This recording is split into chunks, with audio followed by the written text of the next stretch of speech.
Halo Sobat Raftel Sport, kembali lagi di channel yang akan membahas tuntas cerita dan taktik di balik lapangan hijau.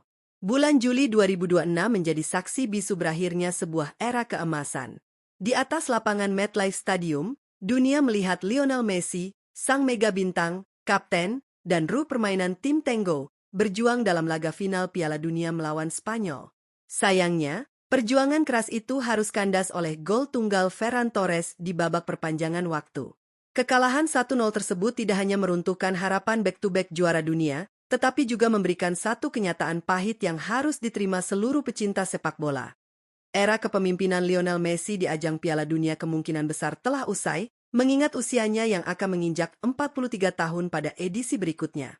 Banyak pandit dan pengamat sepak bola mulai mempertanyakan masa depan timnas Argentina.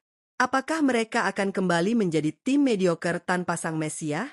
Apakah kejayaan mereka murni karena sihir pemain bernomor punggung 10 tersebut?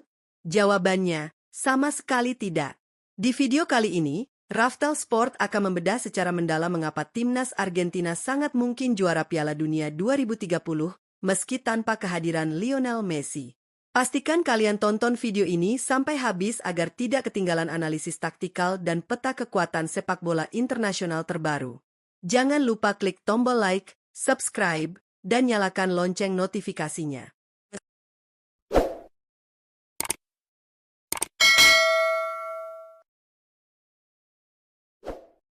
Untuk memahami mengapa Argentina tetap berbahaya di tahun 2030, kita harus melihat fondasi yang telah dibangun oleh pelatih jenius mereka, Lionel Scaloni.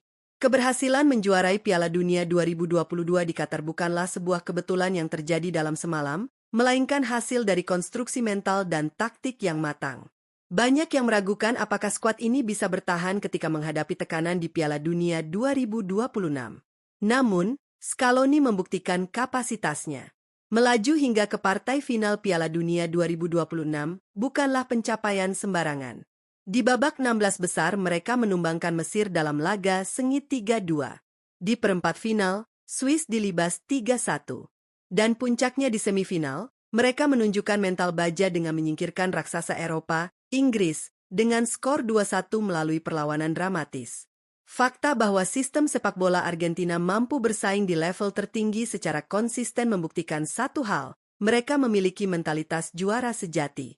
Kekalahan menyakitkan dari Spanyol di final 2026 justru akan menjadi bensin dan motivasi terbesar bagi Scaloni dan anak asuhnya. Mereka kini tahu persis apa yang dibutuhkan untuk melangkah ke laga pamungkas.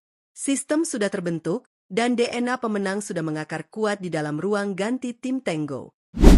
Satu hal yang paling membedakan era Scaloni dengan pelatih-pelatih Argentina sebelumnya adalah pergeseran filosofi. Di masa lalu, taktik Argentina seringkali terjebak pada sistem, berikan bola kepada Messi dan berharap keajaiban terjadi. Scaloni mengubah paradigma ini secara drastis. Pelatih dan federasi telah membangun pola permainan yang tidak lagi sepenuhnya bergantung pada satu individu saja, melainkan kerjasama tim yang sangat solid di setiap lini. Kita bisa melihat bagaimana fluiditas lini tengah yang diisi oleh Rodrigo de Paul, Alexis McAllister, dan Enzo Fernandez. Meski di final 2026 Enzo sempat menerima kartu merah pahit di penghujung laga karena akumulasi kartu, namun sepanjang turnamen, trio ini merupakan mesin utama yang menjaga sirkulasi bola dan pressing ketat. Kolektivitas skuad ini memastikan bahwa ketika Messi tidak ada di lapangan, struktur permainan tidak hancur.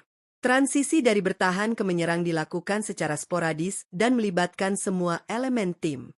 Dengan fondasi kolektivitas ini, hilangnya satu mega bintang bisa dikompensasi oleh kekuatan unit secara keseluruhan. Inilah modal paling berharga menuju 2030, sebuah tim yang benar-benar bermain secara kolektif. Jika ada satu negara yang tidak pernah kehabisan pabrik talenta pesepak bola hebat, itu adalah Argentina. Regenerasi mereka berjalan sangat mulus dan sangat kompetitif. Munculnya pemain-pemain baru di lini tengah dan depan memberikan harapan besar. Di lini serang, Julian Alvarez kini semakin matang. Pengalamannya mencetak gol-gol krusial di ajang sebesar Piala Dunia menjadikannya ujung tombak utama yang bisa diandalkan. Belum lagi deretan wonderkid yang kini mulai memegang peranan penting.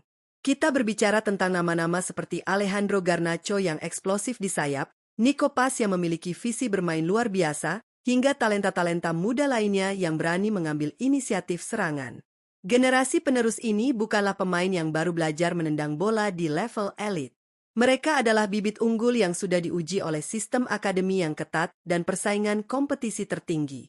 Lini belakang pun masih memiliki bek-bek tangguh yang usianya masih sangat ideal untuk edisi 2030, seperti Christian Romero dan Lisandro Martinez.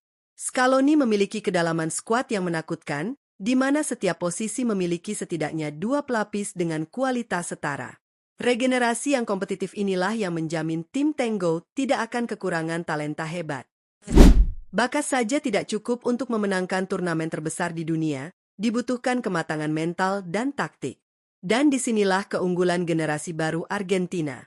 Sebagian besar pemain muda mereka tidak lagi bermain di liga lokal, melainkan sudah terbiasa menghadapi tekanan di klub-klub top Eropa sejak usia sangat dini. Berlaga di kompetisi elit seperti Liga Premier Inggris, La Liga Spanyol, dan Serie A Italia setiap pekannya, sangat membantu menempa mental bertanding para pemain muda ini. Mereka dilatih oleh pelatih-pelatih top dunia, dihadapkan pada tuntutan untuk selalu menang dan bermain di bawah sorotan jutaan pasang mata. Pengalaman di kompetisi sekelas Liga Champions UEFA juga memberikan mereka insting bertahan hidup di pertandingan sistem gugur yang tensinya amat tinggi. Ketika mereka kembali mengenakan seragam kebanggaan biru putih La Albiceleste, para pemain muda ini siap mental saat berlaga di turnamen sekelas Piala Dunia. Tekanan atmosfer stadion yang memekakan telinga di ajang internasional tidak akan lagi membuat kaki mereka gemetar. Mereka pulang sebagai pemain matang yang membawa standar kompetitif dari Eropa untuk dilebur dengan gairah khas Amerika Selatan. Tentu saja, perjalanan menuju trofi emas di tahun 2030 tidak akan berjalan layaknya karpet merah. Berdasarkan peta kekuatan sepak bola internasional terbaru seusai turnamen Akbar tahun 2026, persaingan justru semakin mengerikan. Spanyol, Prancis, dan Inggris menjadi 3 negara pesaing terkuat yang diprediksi akan menjegal ambisi Argentina. Spanyol baru saja membuktikan kualitasnya sebagai juara dunia 2026 dengan formasi pemain muda seperti Lamine Yamal dan Nico Williams yang akan semakin berada di puncak performa pada 2030. Prancis, meski harus menelan kekalahan 6-4 dari Inggris dalam duel hujan gol di perebutan tempat ketiga 2026, tetap menjadi raksasa dengan kedalaman skuad yang menakutkan. Sementara Inggris, yang terus membuktikan diri sebagai kekuatan konsisten, menyimpan rasa penasaran yang teramat besar setelah disingkirkan oleh Argentina di semifinal. 3 kekuatan Eropa ini akan menjadi penghalang terbesar yang harus diatasi oleh taktik mutakhir Scaloni. Selain para kompetitor berat, ada satu faktor eksternal yang sangat krusial di Piala Dunia 2030, lokasi penyelenggaraan. Seperti yang kita ketahui, status tuan rumah bersama memberikan keuntungan besar bagi beberapa negara Eropa dan Afrika. Bermain di benua Eropa dan berdekatan dengan Afrika Utara jelas akan memberikan dorongan moral dan dukungan supporter yang masif bagi tim-tim dari regional tersebut. Spanyol sebagai juara bertahan sekaligus salah satu tuan rumah utama akan mendapatkan dukungan fanatik yang luar biasa. Begitu pula dengan Maroko dan Portugal yang memiliki motivasi ekstra bermain di rumah sendiri. Namun, sejarah membuktikan bahwa timnas Argentina tidak perlu gentar. Bermain di hadapan publik lawan seringkali justru membakar semangat tempur para punggawa Amerika Selatan. Tim Tango memiliki tradisi kuat dalam memecahkan rekor di tanah orang lain, dan motivasi untuk membungkam publik Eropa di rumah mereka sendiri bisa menjadi katalisator kebangkitan skuad Argentina pasca 2026. Kesimpulannya Sobat Raftel, hilangnya sosok pengatur serangan terhebat sepanjang sejarah seperti Lionel Messi jelas merupakan sebuah transisi besar. Namun, timnas Argentina menuju tahun 2030 bukanlah tim yang hanya bersandar pada kenangan masa lalu. Dengan fondasi taktik yang sangat kuat dari Lionel Scaloni, mentalitas juara yang telah teruji konsistensinya, kolektivitas tim yang tidak tertembus, dan barisan talenta muda yang ditempa di kerasnya kompetisi Eropa, Argentina sangat pantas diunggulkan. Mereka memiliki segala syarat untuk kembali menembus batas, membalaskan dendam kegagalan di 2026, dan merengkuh kejayaan tertinggi di Piala Dunia 2030.